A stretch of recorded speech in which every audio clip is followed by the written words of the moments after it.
नमस्कार दोस्तों, आपके अपने यूट्यूब चैनल स्टडी मंत्रा में आपका स्वागत है। साथियों, नर्सिंग एग्ज़ाम की तैयारी करने वाले विद्यार्थियों के लिए ये वीडियो इम्पोर्टेंट रहने वाला है। इस वीडियो में न्यूट्रिशन यानी कि पोषण से संबंधित इम्पोर्टेंट क्वेश्चन कवर किए गए हैं।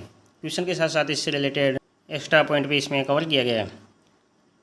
जो भी साथी ANM, GNM, CHO, nursing officer राज्य में जो एनएचएम द्वारा भर्ती हो रही है उसका एग्ज़ाम होने वाला, तो उससे आने वाले इंपॉर्टेंट क्वेश्चन इस वीडियो में कवर किए गए हैं। तो जो भी साथी चैनल पर नए हैं वो चैनल को सब्सक्राइब जरूर करें और अपने सभी साथियों तक वीडियो को शेयर करना नहीं भूलें। वीडियो शुरू करते हैं। पहला क्वेश्चन है, विज्ञान की वह शाखा जिसमें आहार एवं इसकी कमी से होने वाली बीमारियों का अध्ययन किया जाता है। क्या गलत है? पोषण विज्ञान, बी आंसर होगा। नेक्स्ट है, निम्न में से कौन सा पोषक तत्व शारीरिक वृद्धि एवं विकास में सहायक है? प्रोटीन, ए आंसर होगा। प्रोटीन मानव शरीर द्वारा विकास और रख रखाव के लिए आवश्यक पोषक तत्व है। पानी के अलावा प्रोटीन शरीर में सबसे प्रचुर मात्रा में पाया जाता है। नेक्स्ट है, ऊर्जा का मुख्य स्रोत क्या है? कार्बोहाइड्रेट, बी आंसर होगा। कार्बोहाइड्रेट मानव शरीर में ऊर्जा का मुख्य स्रोत है। शरीर में सर्वप्रथम कार्बोहाइड्रेट ही ऊर्जा प्रदान करता है। कार्बोहाइड्रेट के बाद वसा ऊर्जा प्रदान करता है और वसा खत्म हो जाने के बाद प्रोटीन। नेक्स्ट क्वेश्चन है, मानव शरीर में लगभग कितना प्रतिशत भाग पानी रहता है? लगभग 70%, बी आंसर होगा।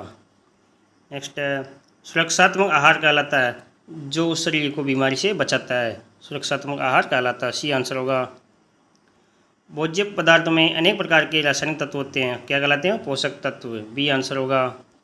नेक्स्ट है, मानव शरीर के लिए कितने पोषक तत्व आवश्यक हैं? 6। कौन कौन से हैं? विटामिन्स, मिनरल्स, प्रोटीन, फैट, पानी और कार्बोहाइड्रेट। तो 6 जरूरी पोषक तत्व मानव शरीर के लिए आवश्यक है। प्रोटीन किस अम्ल से बने होते हैं? एमिनो एसिड, बी आंसर होगा। सभी प्रोटीन एमिनो अम्ल के बहुलक होते हैं जो एक पेप्टाइड बंध के माध्यम से एक साथ जुड़े होते हैं। नेक्स्ट है, शरीर के लिए कितने एमिनो अम्लों की आवश्यकता होती है? 20 अमीनो अम्ल। मानव शरीर सभी प्रोटीन बनाने के लिए सिर्फ 20 अमीनो अम्ल का उपयोग करता है, जो इसे कार्य करने और बढ़ने के लिए आवश्यक होता है। ये आंसर सही होगा। जिस अमीनो अम्ल का मानव शरीर पर्याप्त मात्रा में संश्लेषण नहीं कर सकता उसे क्या कहा जाता है? आवश्यक एमिनो एसिड, बी आंसर होगा। प्रोटीन का सबसे सस्ता स्रोत कौन सी है? दालें। दालों में सबसे ज़्यादा प्रोटीन पाया जाता है। वसा का मुख्य स्रोत क्या है? घी। इनमें से कौन सा होगा? अनाज, दालें, फल, ये वसा का स्रोत नहीं है। घी वसा का स्रोत होगा, ये आंसर होगा। विटामिन ए की कमी से कौन सा रोग होता है? रतौंधी, सी आंसर होगा।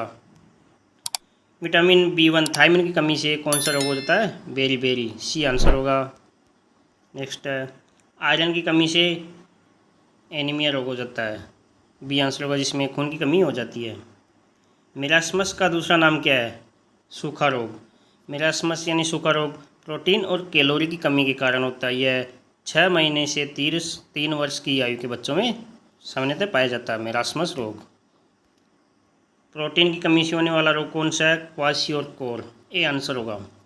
प्रोटीन कमी से 5 गंभीर बीमारियां हो सकती है। कौन कौन सी है? क्वाशियोरकोर, मेलास्मस, एडिमा, एनीमिया और इम्यून सिस्टम का कमज़ोर होना। नेक्स्ट है, रतौंधी नामक बीमारी किस विटामिन की कमी से होती है? विटामिन ए आंसर होगा। स्कर्वी नामक बीमारी किस विटामिन की कमी से होती है? विटामिन सी आंसर होगा। अस्थि मृदुता, ऑस्टोमलेशिया नामक बीमारी किस विटामिन की कमी से होती है? Vitamin D. जो लोग सूरज की कम रोशनी वाले क्षेत्रों में रहते हैं या उचित आहार नहीं लेते उन्हें अस्थि मृदुता हो सकती है।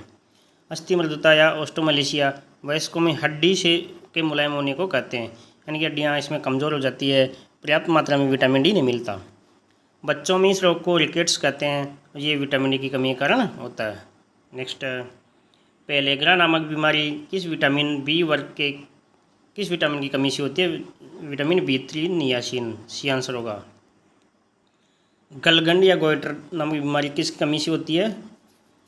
गलगंड या गोइटर यानी घेंगा, तो ये आयोडीन की कमी से होती है। पर्याप्त मात्रा में आयोडीन नहीं मिलने के कारण घेंगा बीमारी हो जाती है। घेंगा एक रोग है जिसमें गला फूल जाता है, यह शरीर में आयोडीन की कमी के कारण होता है, तो बी आंसर होगा। एनीमिया रोग किसकी कमी से होता है? आयरन की कमी से, ए आंसर होगा। सामान्य कार्य करने वाले वयस्क में विटामिन डी की प्रतिदिन की आवश्यकता कितनी होती है? 200 IU, बी आंसर होगा। सामान्य कार्य करने वाले वयस्क में कैल्शियम की प्रतिदिन की आवश्यकता होती है 0.4 से 0.5 ग्राम। नेक्स्ट, पोषणीय आकलन में आकलन किया जाता है किसका? पोषण स्तर का। सी आंसर होगा। दूध युक्त पदार्थ में कैल्शियम की मात्रा होती है, कितनी होती है? 0.04 से 0.21 ग्राम। डी आंसर होगा। सब्जियों के पदार्थ में वसा की मात्रा होती है 6.2 से 23.8%। बी आंसर होगा।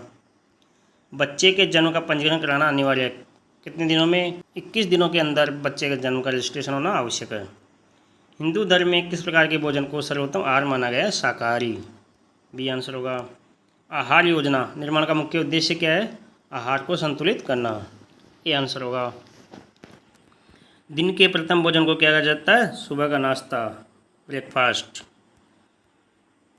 उच्च ऊर्जा युक्त आहार किस स्थिति में दिया जाता है? कुपोषण की स्थिति में।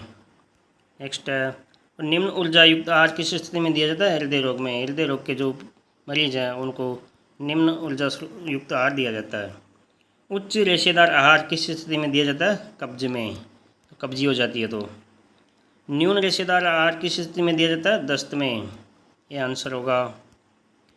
कम प्रोटीन वाली आहार किस स्थिति में दी जाती है? पीलिया में। ये आंसर होगा। अधिक प्रोटीन युक्त आहार किस स्थिति में दी जाती है? एनीमिया, खून की कमी हो जाती है। तो ये आंसर होगा। भोजन पकाने के सिद्धांत स्रोतों का उपयोग। बी आंसर होगा। जल में भोजन पकाने की विधि है। जल में भोजन कैसे पकाया जाता है? उबालकर। ये आंसर होगा। निम्न में से भोजन संबंधी स्वास्थ्यकर आदत नहीं है, कौन सी नहीं है? खाने में मिर्च, मसालों एवं तेल का खूब सेवन करना। ये भोजन संबंधी स्वास्थ्य के लिए लाभदायक नहीं है, तो इसका डी आंसर होगा। नेक्स्ट, निम्न में से व्यक्ति के पोषण को प्रभावित करने वाला कारक है, कौन सा है? उम्र एवं लिंग, कार्य की प्रकृति, गर्भावस्था, तो इसका डी आंसर होगा उपयुक्त सभी। नेक्स्ट, निम्न में से विटामिन सी की कमी से होने वाली बीमारी है, कौन सी है? स्कर्वी। बी आंसर होगा। निम्न में से विटामिन बी थायमिन की कमी से होने वाली बीमारी कौन सी है? बेरी। ए आंसर होगा। वयस्क को दैनिक रूप से आवश्यक ऊर्जा का लगभग 50 से 70% भाग कौन से खाद्य पदार्थों से प्राप्त होना चाहिए?